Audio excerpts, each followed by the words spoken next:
You're listening to Victory Baliwag. We hope that this message encourages you today. Ephesians 1 verse 3, it says there, "Blessed be the God and Father of our Lord Jesus Christ, who has blessed us in Christ with every spiritual blessing in the heavenly places. Even He chose us in Him before the foundation of the world, that we should be holy and blameless before Him. In love, He predestined us for adoption to Himself as sons through Jesus Christ, according to the purpose of His will, to the praise of His glorious grace, with which He has blessed us in the Beloved. In Him, we have redemption through His blood, the forgiveness of our trespasses, according to the riches of His grace, which He lavished upon us in all wisdom and insight, making known to us the mystery of His will, according to His purpose, which He set forth in Christ as a plan for the fullness of time to unite all things in Him, things in heaven and things on earth. In Him we have obtained an inheritance, having been predestined according to the purpose of Him who works all things according to the counsel of His will, so that we who were the first to hope in Christ might be to the praise of His glory.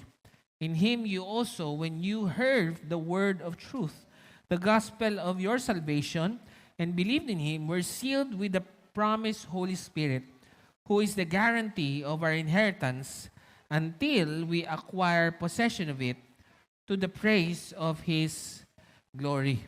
Let's bow our heads and pray. Lord, thank you. I know there are many needs that are represented among us. Lord, with this many people, Lord, sigurado, maraming may concern, may problema.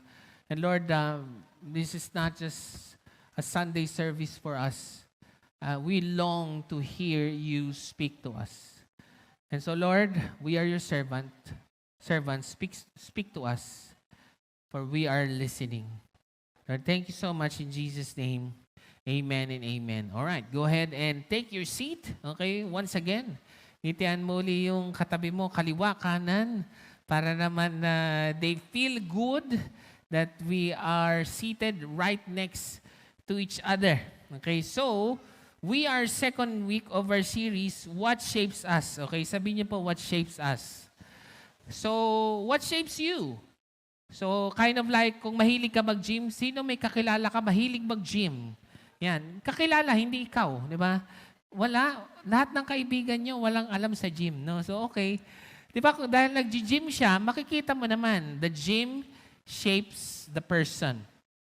And, sino ang may kakilala ka, mahilig mag-milk tea? Mga ganun, milk tea. Yan, milk tea, ano pa?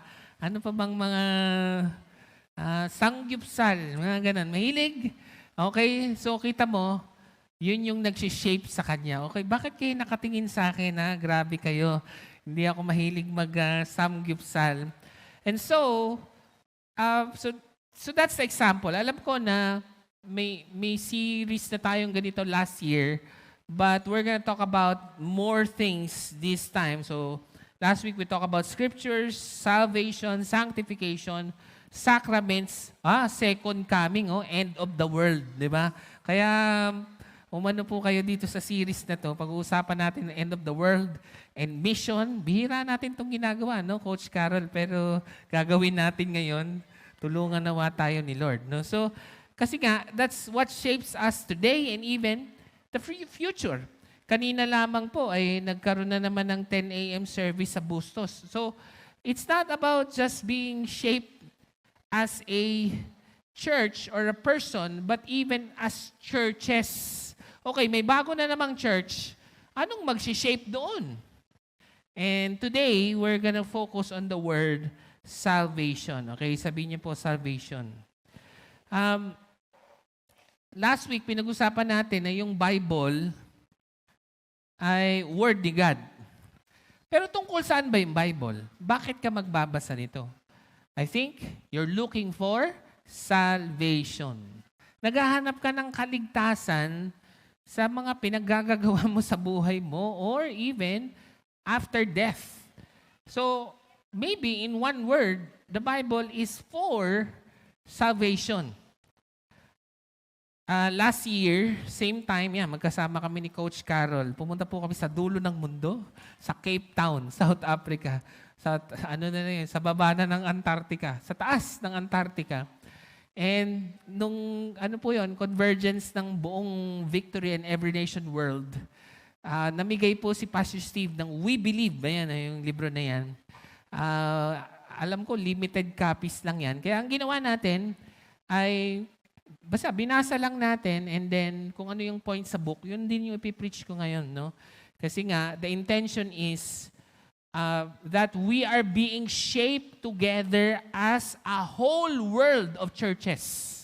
Gets niyo yun? Di ba? Hindi na lang Baliwag, but what shapes the whole world. Hindi lang po yung local church natin. And yan yung po yung pag-uusapan natin. Kinuha ko yan sa Every Nation Seminary, our statement of faith. Kasi nga, mababaw daw yung victory, kaya nagtayo na tayo ng sarili nating seminary para naman may mga doktor din tayo. Dito ko yan nakuha sa Every Nation Seminary. So kung first time mo dito, mamaya approach me. I would like to pray for you. Tapos, kung medyo nagtatanong ka rin, ano kayang pinaniniwalaan nitong mga to? Ayan, tignan nyo sa website. Yan po yung statement of faith. Isa po dyan ay itong salvation. Okay, pag-usapan natin, sabi mo sa katabi mo, are you ready? Ready ka na? Ready? Okay. We're going to talk about salvation. We believe that salvation planned in eternity and promised throughout Scripture is God's gracious act of rescue, whereby He delivers lost and sinful people through faith in Christ's redemptive work. Because of His great love, God makes people spiritually alive in Christ through regeneration by the Holy Spirit.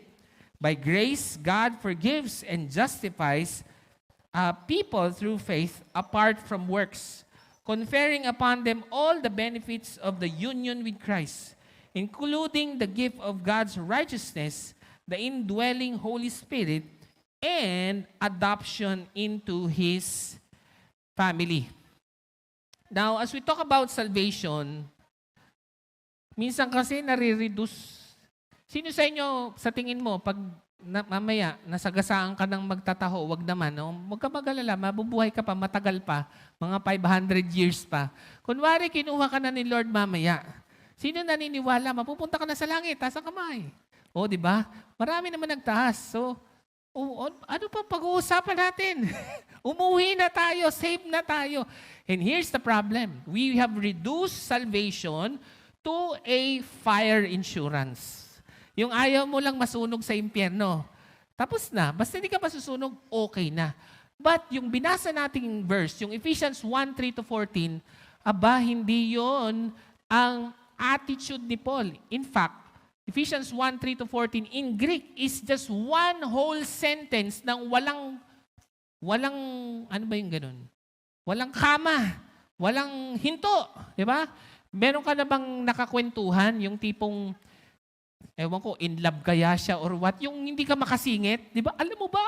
Talaga, date kami, tapos nandun pa si Catherine Bernardo, tsaka si Alden Richards.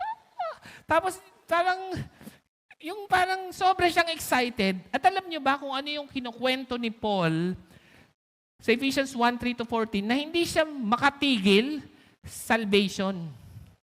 Kaya para hindi tayo excited sa salvation, parang may mali. Parang we have reduced salvation to just not going to hell. But we submit to you that salvation is multifaceted. Para po yung diamond na merong iba-ibang face. Para mas makita mo yung importansya nito maliban sa hindi ka lang mapupunta sa impyerno. Okay. So ito siya. Ang unang gusto nating i-highlight is God planned salvation in eternity. Which means, bago ka pa man magkamali, may plano na si Lord kung paano kanya ililigtas. Okay? Sino nga sa inyo may mga anak? May mga anak. Para lang mag-gets nyo kagad. Papaliwanag ko na maigi. Yung mga anak nyo ba mukhang hindi magkakamali sa buhay? Mukhang tama lang lahat ang gagawin. Sana, di ba? Pero, siyempre, hindi ka tinuturoang gumawa ng mali ng magulang mo, pero nag-iisip na rin yan. Paano kaya kung mali ang gawin nito? Paano ko kaya siya tutulungan? Si God ganun din. And that should give us an assurance that, and again, we're gonna read from the verse. Baka mamaya kasi malito tayo. Sabi dito, that He chose us in Him before the foundation of the world, that we should be holy and blameless. So, ibig sabihin, the goal is not to be licentious to sin. Ibig sabihin, hindi ka pa nagkakamali, iniisip na ni Lord kung paano ka itatama. So, ang goal ay hindi maging makasalanan. Ang goal ay maging holy and blameless. Tama ba? Ibig sabihin, malalayo ka, pero ibabalikan niya uli. Okay? That's the whole point of salvation. And He has a plan. Now, ano po bang pinanggagalingan nitong Ephesians 1? It was written by the Apostle Paul as part of his letter to the church in Ephesus while he was imprisoned in Rome. And the purpose of this chapter and the entire letter was to encourage and instruct believers in their faith, particularly emphasizing the nature of God's work in salvation and all the spiritual blessings in Christ. Now, pag nagtanong po kayo ng mga theologian, ano po ang verse tungkol sa salvation? Hindi po John 3:16 yung sasabihin eh. Ang sasabihin ay Ephesians 1:3-14, yung binasa natin kanina. Na to some degree, nakakalito. Kasi hindi ko makita initially yung word na salvation. Hindi nga binabanggit. Ang makikita nyo sa binasa natin ng binasa is that in Christ, we have every spiritual blessing. Okay? Which means, salvation equals every spiritual blessing. Okay? So, aalamin natin ngayong hapon, ano ba yung every spiritual blessing na yon maliban sa hindi ka masusunog sa impyerno. Okay? Alam mo na yun eh. Ayaw mo yun, di ba? Pero meron pa. What are all of these things that are multi-dimensional? Tapos po yung salvation, hindi makanda ugaga si Paul, which means salvation is not simple. It's profound. It's comprehensive. Even before the foundations of the world, nagpinagpaplanuhan na to ni God. Kaya hindi po pwedeng parang wala lang. Parang hindi natin naintindihan kung ganun. So, ano po ba itong tinatawag na salvation? Sabi dito, "Blessed be the God and Father of our Lord Jesus Christ, who has blessed us," look at this, sabihin niyo po, "in Christ, with every spiritual blessing in the heavenly places." Simple lang po yung salvation. Ito yung una. Without Christ, we have nothing. In Christ, we have everything. Ganun kasimple, no? Now, ano kaya yung everything na yon, no? I'd like to give an illustration. Dalawa. Legally and personally. Okay?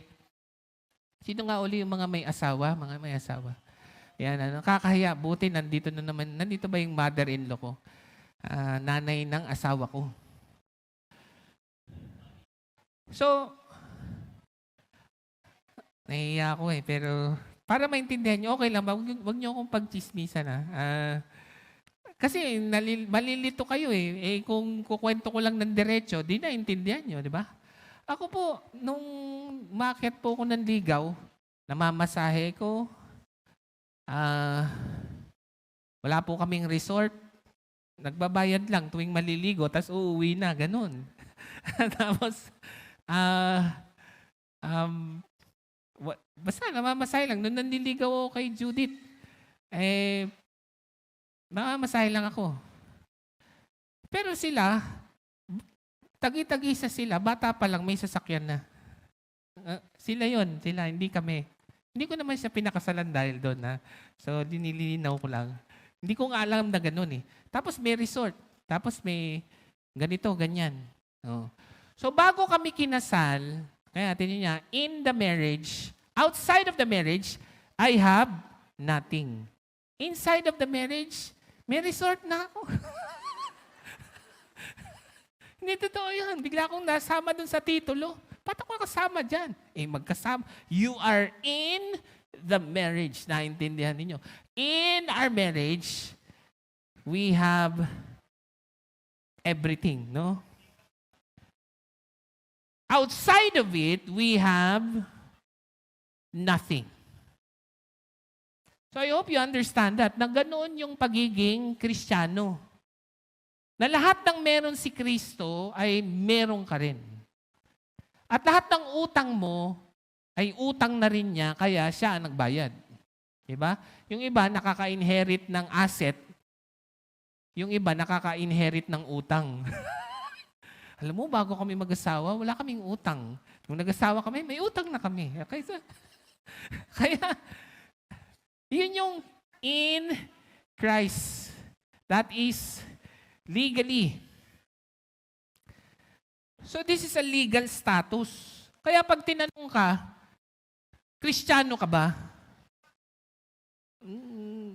Pinipilit ko? Parang tinanong mo ako na, asawa mo ba si Judith? Minsan. Hindi, di ba? Either asawa ko siya o hindi ko siya asawa. Either I'm in her or we're in this marriage or we're outside of it. But long story short, in Christ, we have everything. Without Christ, we have nothing. At hindi lang ito yung hindi ka masusunog sa impyerno. Mamaya, may 3 na blessing maliban pa sa hindi ka mababarbecue. Huwag na natin pag-usapan nyo. Alam nyo na yon. Okay? Naalala ko lang, meron pong isang lalaki na may ginawa siyang mali. At dahil doon, di na siya makakuha ng NBI clearance. Hirap siya sa buhay. Pero yung tatay niya, sundalo. At dahil yung tatay niya, sundalo, nakipaglaban sa Mindanao, namatay. At dahil doon, nagbotohan ng Kongreso, binigyan siya ng Congressional Medal of Honor. Alam niyo po ba kung paano binibigay yon? Bibigay sa Kongreso, pag sinabit, papalakpakan. Sabi nila, patay na yung tatay. Kanino natin isasabit itong medalya? Di dun sa anak. Hindi nga makakuha ng NBI clearance yan eh. So ngayon, itong anak, dahil walang choice, sinabit sa kanya yung Medal of Honor. Alam mo, kasama ang buong Pilipinas, palakpakan. Yay! Takang-taka nga, hindi nga ako makakuha ng NBI clearance. Pinapalakpakan ako ng buong Pilipinas. Hindi naman ikaw yung pinapalakpakan eh. Ang pinapalakpakan, yung medalyang sinabit sa'yo dahil sa ginawa ng tatay mo, hindi ikaw. Pero dahil ikaw ang anak niya,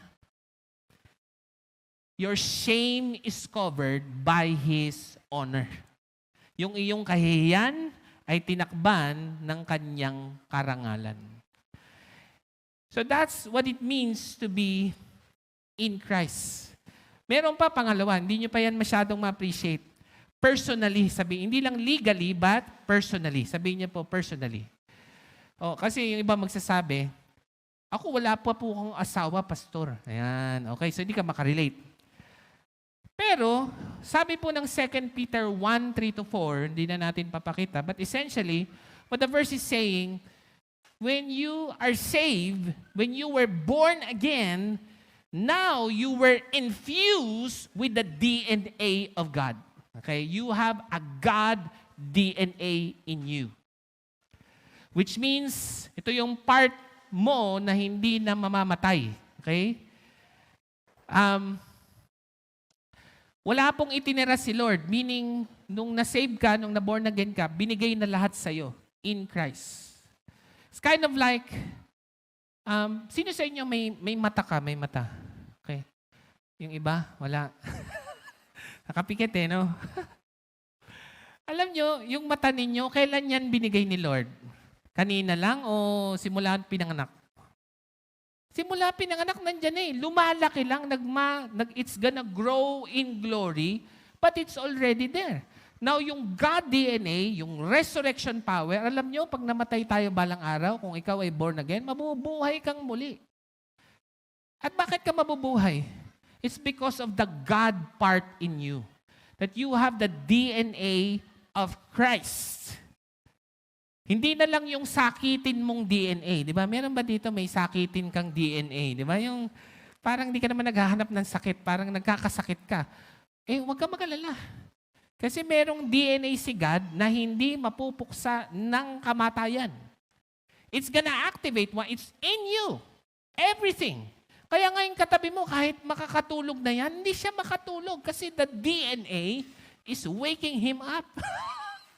Di ba? And him or her up. At hindi lang yun. Siyempre, yung DNA, ibig sabihin nun, anak ka niya. You got what I'm saying? DNA. We now share the DNA of our Heavenly Father. Yung ate ko po ay 1997 pa yata, simula nang gumraduate siya ng BS Chem. Kinuha yan ng NBI eh. Forensic chemist, parang ganon. Ganon yung ginagawa ng ate ko. So, ang ginagawa nila, kumuha ng DNA. At dahil doon, nagpapalaki sila ng database.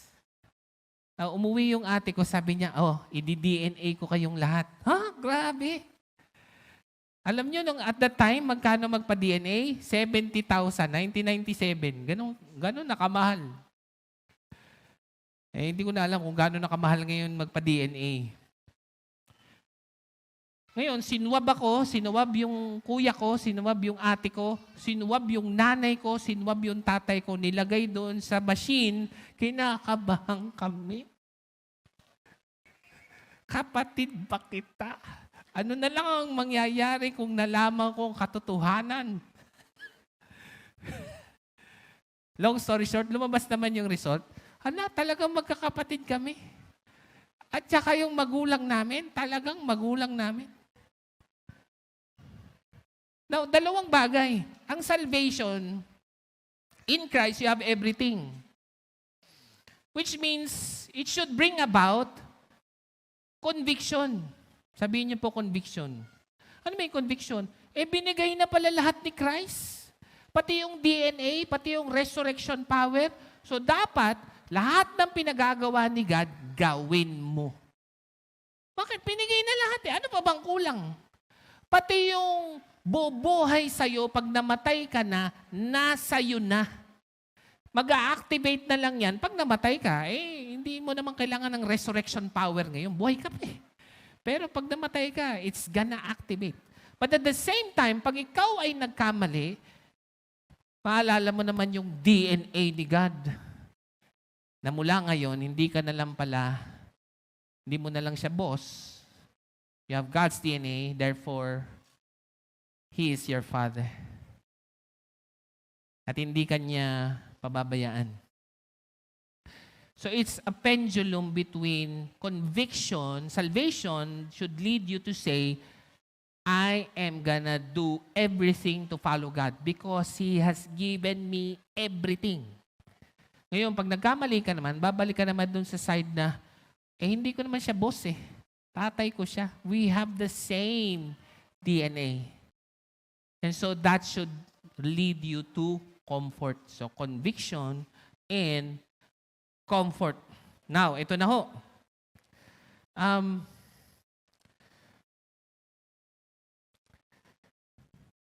And so mga kapatid, tingnan natin yung mga sunod na verse, no? Even as He chose us in Him before the foundation of the world. Ito na ho. Before the foundation of the world, that we should be holy and blameless before Him. Ito na. In love. Okay, sabihin niyo po in love. In love. Okay, so, ano po tungkol po saan ang salvation? Bago ka pa magkamali, anong nakalagay doon, no? Bago pa daw buuin ang mundo. Meron na raw siyang plano. Natulungan kang maging holy and blameless. Alam nyo, dito, hindi ko nga alam ba't natin to pinipreach, Coach Carol. Dito po nagtatalo sa verse na ito yung mga si John Calvin tsaka si Arminius. Kilala nyo ba yung mga yon? Matagal na po ito, 1700s pa nagtatalo na. Kaya nga po merong tinatawag na Calvinist tsaka Arminian. Ako po, Calvinist lang. Calvinist. Tapos si Coach Carol, Herminian. Okay? May hair kasi siya eh. Ako naman, Now, pinagtatawanan ko lang kasi ang tagal na po nilang nag-aaway. Siguro hindi na matatapos yung away na yan. Pero ito napakalinaw, Coach Carol. Maaring may pagtatalo sa theology, but the motivation is very clear. What is the reason for the predestination? What is the plan of salvation? Ang dahilan ay pagmamahal. Pagmamahal. Sige, labuan nyo yung theology ng predestination. Bahala kayo. 200 taon na yan. 200 na ba? Mga 3 to 500 years nang nagtatalo-talo tong mga to. Ayoko na sumali. Calvinist na lang ako. Hindi na ako Calvinist. The point is, sige, malabo yung theology.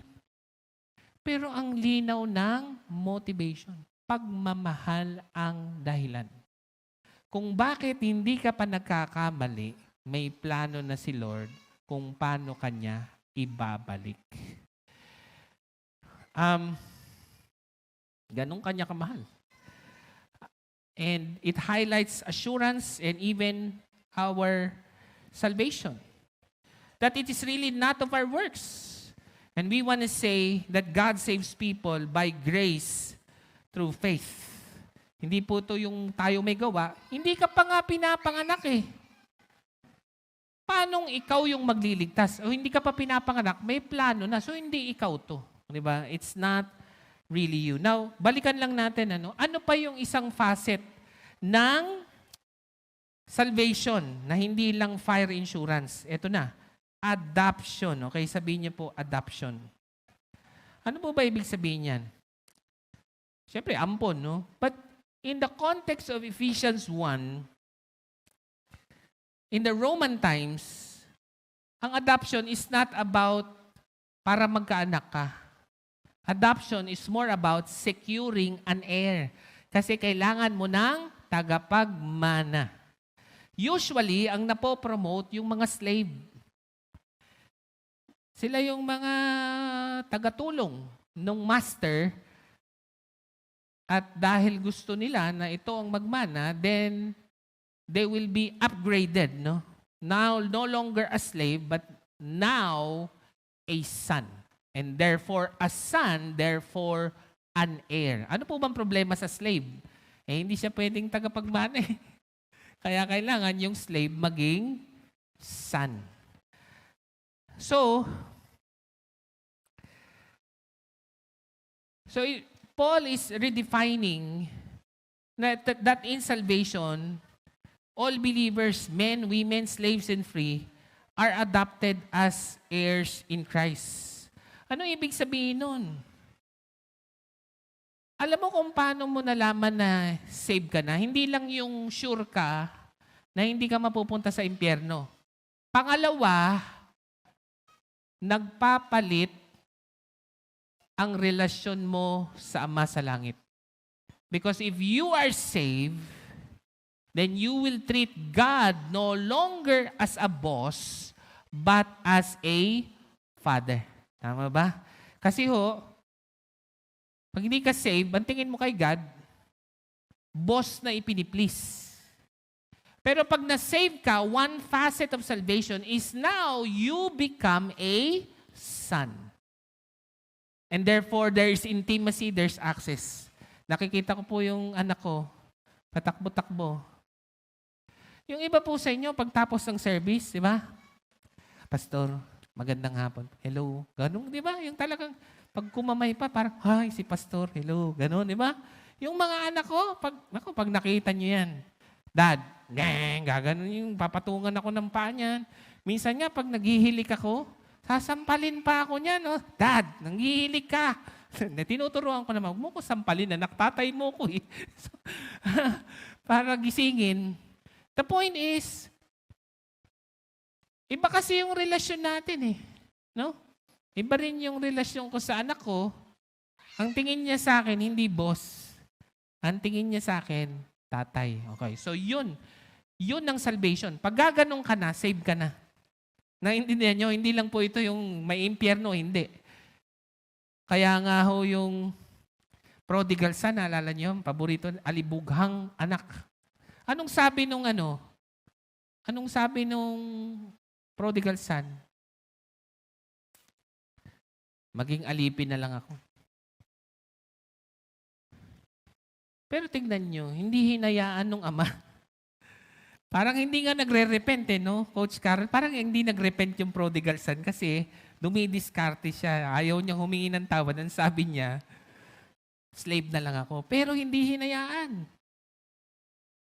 Kinoberan niya yung kanyang anak na hindi ka slave, ikaw ay son. Okay?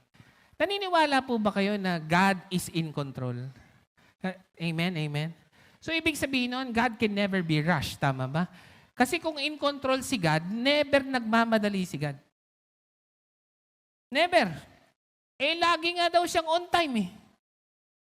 Bakit magmamadali? So binasa po natin yung Bible.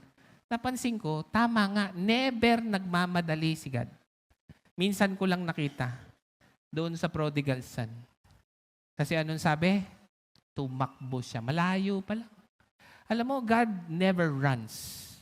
Because He's always on time. But when He senses that His son and daughter is turning their hearts to Him, malayo ka pa lang. Hahabulin ka na niya. And so, never think that you are the one who pursues God. It is God who pursues you. And so, mga kapatid, paano natin malalamang save na tayo? Anak ka na eh. Hindi ka na slave. Tingnan natin yung verse, no? Sabi dito, for by grace you have been saved through faith, and this is not your own doing. It is the gift of God, not a result, so that no one may boast. Yung pagiging anak po, regalo po yan. Yung kaligtasan. So, kunwari, ito po, no? Ito po, ano po ito eh? iPhone 16 Pro Max. Sinong may gusto nito? Ha? Bibigay, mamaya kunin mo. Joke lang, joke lang. Okay, so, sasabihin ko sana na kung sino man kumuha nito, walang kapalit. Alam nyo, hindi totoo. Lahat ng nagbibigay, may kapalit. Bakit? Tao lang tayo eh. Meron bang ditong walang pangangailangan? Meron? Wala.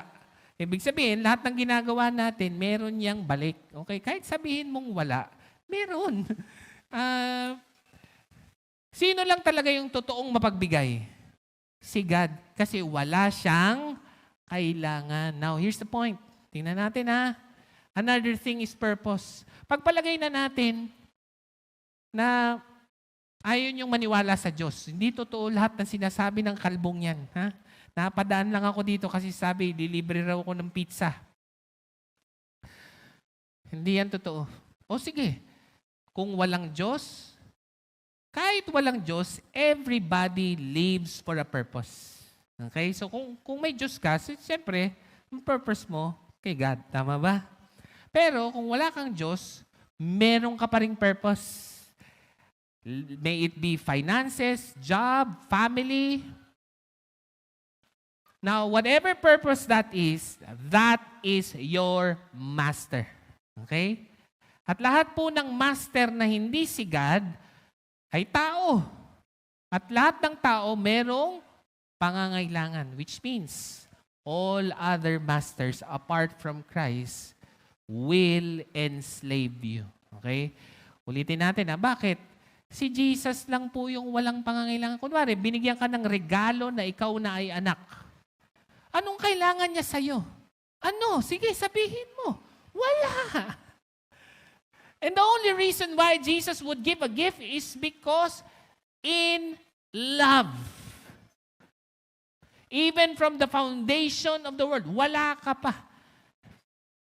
Siguro nagtatanong kayo, bakit kasi hinayaan pa ni Lord na magkasala yung mga tao? Ano bang gusto ni Lord? Worship. Love. Paano naman nagmamahal ng isang taong kontrolado? Diba? Kunwari, ikaw may anak ka. Sabi mo, I love you, anak. I love you. Oh. Alam mo yun, parang robot, diba? So, ibig sabihin, in order for worship to happen, there needs to be a will of the person. And because a person has a will, he could use that will not to obey God. Naintindihan niyo yun? Kaya now, pag hindi natin sinunod si God, may iba tayong master. The problem is, all other masters enslaved. May nakita na po ba kayong yung pera niya namatay para sa kanya?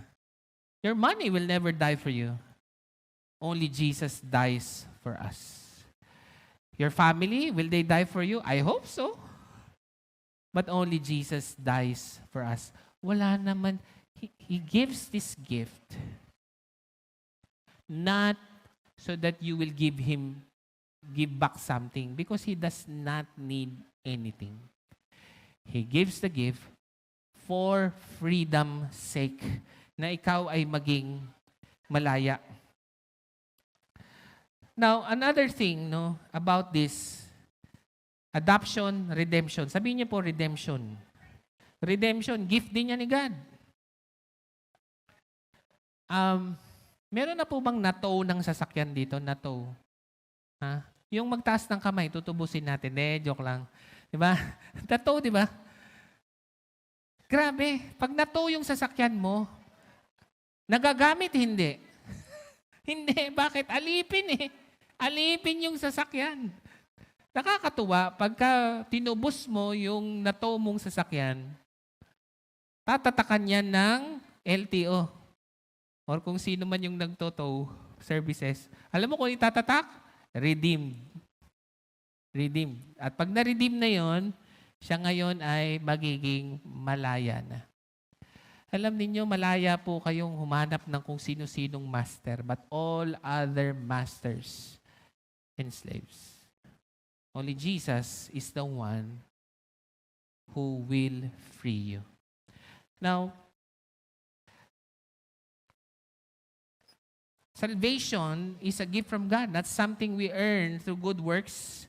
God's grace saves us when we believe in Jesus Christ who suffered, died for our sins, and rose from the dead. This grace is secure by Jesus and freely given to those who have faith in Him.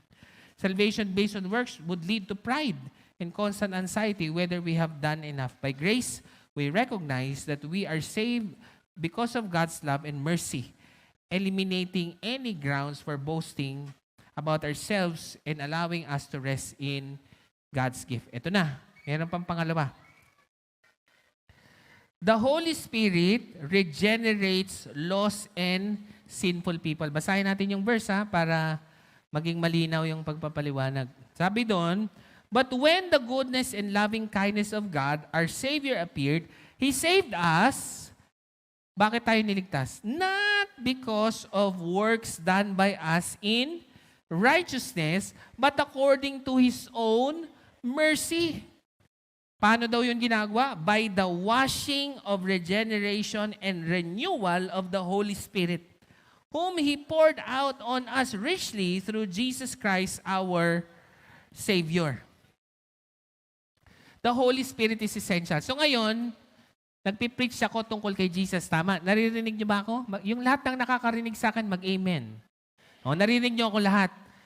Pero alam niyo ba, sumasakit lang yung tenga niyo sa akin. The preaching of the gospel needs to be coupled by the regeneration of the Holy Spirit. Meaning, pumapasok yung gospel sa atin, gagamitin niya ng Holy Spirit para baguhin ng ating mga puso.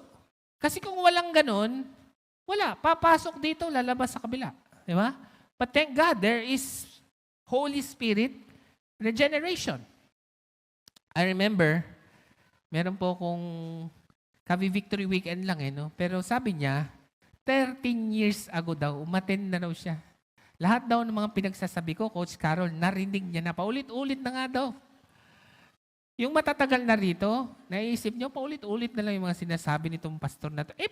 Naiiba ba yung Bible? Naiiba ba yun?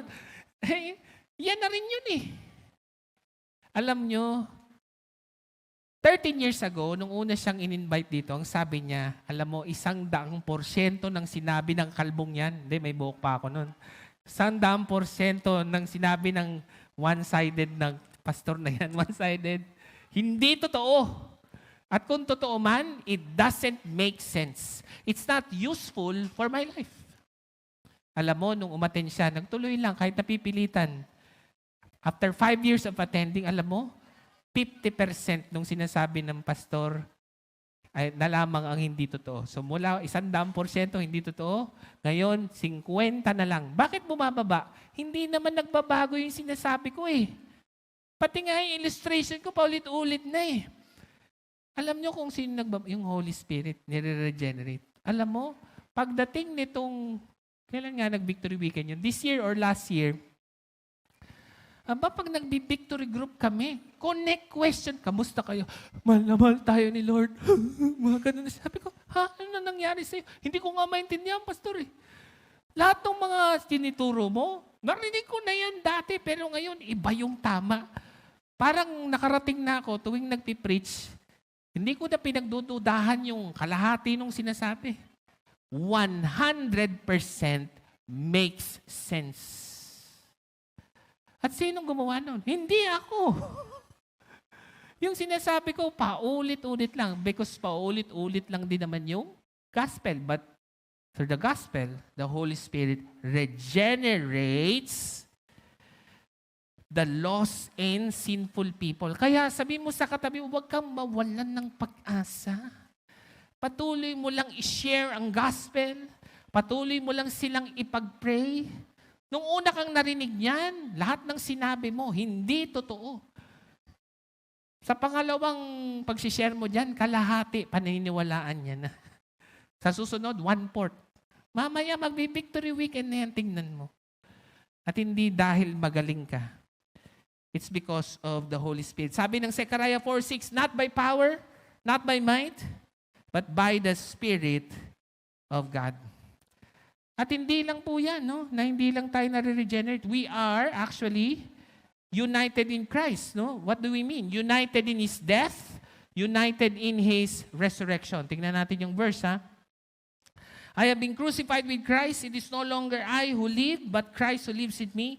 And the life I now live in the flesh, I live by faith in the Son of God who loved me and gave Himself up for me. Which means, kung in Christ, ulit in Christ we have everything. Without Christ we have nothing. Ano ba ibig sabihin ng in Christ? Hindi lang blessing. In Him, in the cross. Meaning, kung nakikiisa ka kay Kristo, pati yung pagkapako niya sa krus, nakikisa ka dun. So kung ikaw ay kaisa sa kanyang kamatayan, ikaw din ay magiging kaisa sa kanyang resurrection, pagkabuhay muli. Meron po ba dito nagsasalamin pa kayo? Sasalamin pa? Wala. Hindi to trick question. Yung tinitingnan niyo pa, anong nakikita ninyo? Ay, alam mo, ang gwapo ko dati. Ang ganda ko dati. Parang hindi na ako ganun ngayon. Nalulungkot ba kayo? Ganun. Di ba? Parang gusto nyong i-reverse aging. Pero hindi nga Alam niyo ba na meron tayong God DNA, sabi ni Pedro? Ano sabi ng Korinto? Si Paul din nagsabi, though outwardly we are wasting away, yet inwardly we're being renewed day by day. Which means, if we are united with Christ in His death, we are united with Him in His life. Which means, the whole ending of life is not death and decay. Pag tumitingin tayo sa salamin, ang tingin natin, papangit ng papangit, patanda ng patanda, mamamatay, patay na. Ganun ba? Hindi. Kung meron kang Kristo, you have God DNA, it's not really death and decay, but that like Christ who have life after death, you are growing from glory to glory. Yan ang salvation, hindi lang yung hindi masusunog. Kaya tingnan mo yung katabi mo, kung ligtas yan, gagwapo pa yan. Gagwapo pa, gaganda pa. Hindi kayo naniniwala. Sa tingin nyo ba, hindi na ako magkakabuhok? Naniniwala akong may langit kasi nauna na yung buhok ko doon. Magkikita na lang kami. At ako, masasabi nyo, si Pastor may buhok. Wow! Buhay ang Diyos. The point is, if you're united in His death, then you are united with Christ in His life. Life does not end in desperation and decay. It will grow from glory to glory. At kahit nga mamatay ka, lalo mo lang mamahalin si Lord. Sino sa inyo, kahit hindi mo pa nakikita si Lord face to face, mahal mo na siya? Di ba? Gusto mo na ba siyang makita ngayon? Wag muna, di ba? Isipin niyo to Hindi niyo nakikita si Lord dahil buhay pa kayo. Mahal niyo na siya. Sa tingin niyo, pag namatay kayo at nakita niyo na siya face to face, is that a downside or is that an upside? Wala. We're not going down. We're not gonna be desperate. We're gonna grow from glory to glory. Yan po ang salvation. Now, kaya nga beyond marriage pa ito Kasi ano pong sabi ng marriage? In sickness and in health, for richer, for poorer, till death do us part. Ibig sabihin ng marriage, natatapos pag namatay na. Pero yung marriage in Christ, kahit po kamatayan, ay hindi makapaghihinto dito. So, sa dulo po, ano po bang mga kinikredit sa atin? Okay, God credits righteousness to believers. Paano po ba tayo nagkakaroon nito? Why do we have these credits? Why do we have all of these spiritual blessings? Ang sagot, in Christ we have everything. Without Christ we have nothing. Verse 21 ng Romans 3, but now the righteousness of God has been manifested apart from the law. Although the law and the prophets bear witness of it, the righteousness of God through faith in Jesus Christ for all. Sabihin niyo po all. And there is no distinction. Ang kasunod na verse dyan, neither Jew nor Greek, mga ganon. Ibig sabihin, dati mas holy yung mga Jew, marumi yung mga Gentile, tayo yon. But in Christ, wala nang Jew, walang Gentile. All are worthy of spiritual blessing in Christ. Kaya nga pag tinanong ko kayo, sinong mas holy, si Jesus o ikaw? Sinong sagot? The same. Anong nakalagay?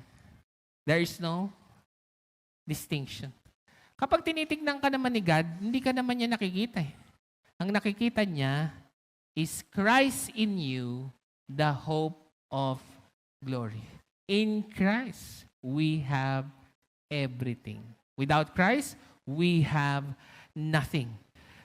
Now, bakit po ba talaga ito nakikredit, as I begin to call on the music team? Alam nyo, I hope this really shapes us.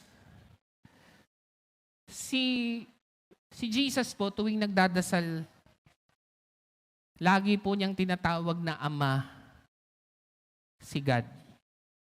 I think almost never niyang tinawag na God ang Ama.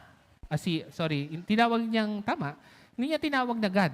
Laging pag si Jesus nagdadasal, ang sinasabi niya, Father. But there are two verses in the Bible. Matthew 27 verse 46 and Mark 15:34. Again, tatlong bagay po yan Ano po ang salvation? Adoption. Redemption. Resurrection. Gusto nyo ng theological words? Yung adoption ay justification. Gusto nyo ng theological words? Yung redemption ay sanctification. At yung resurrection ay glorification. Now, never, hindi nagsasabi si Jesus na God, si God. But on the cross, Matthew 27:46 and Mark 15:34, He said, my God, why have you forsaken me? And I think about, bakit God na lang yung tawag niya? Kala ko ba Father niya yun? Tinuruan pa nga tayo mag-pray, di ba? How do you pray? Sino nagturo na dapat tatay si God? Si Jesus, our Father. But on the cross, it seems like He has temporarily lost His sonship.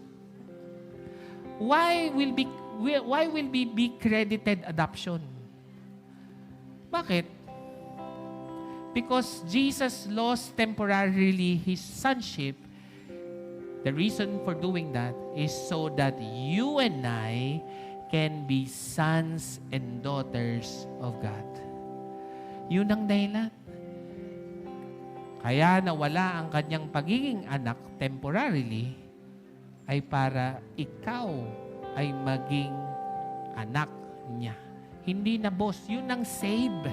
O hindi lang yun. Ano pa yung adoption? Redemption. Si Jesus po ba nakapako sa cross? Tama, napako. 2,000 years ago. Pwede niya po bang alisin yung pako? Pwede. Diyos yun eh. Pwede. Sabi nga ng Hebrews, He kept Himself there.